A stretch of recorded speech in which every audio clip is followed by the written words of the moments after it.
Welcome to the OB Calc 2 app. To get started, tap the plus calculation button on the bottom right, and you have access to 5 different methods. The free version of the app just has the LMP active, but you can try the 1-week free trial to try all the features of the app. Here I'll select the LMP, go ahead and then select the date and tap the add button. And you'll see at the top in blue, you'll get the gestational age and the due date, as well as the default test dates there and the test date ranges.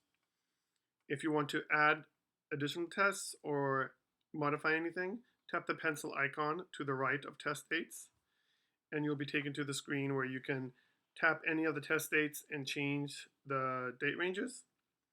Or at the bottom there, you can enter more test dates there for a maximum of 10 test dates. Back on the main screen here, you can add a second calculation. I'll add an ultrasound.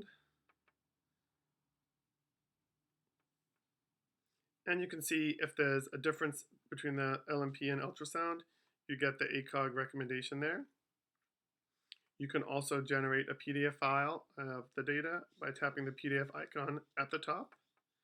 This can be saved or shared. And lastly, if you want to store individual patient data, you can tap the plus button on the patient line and enter your patient data there, and that'll save the data for future reference. Enjoy using the app. Thank you.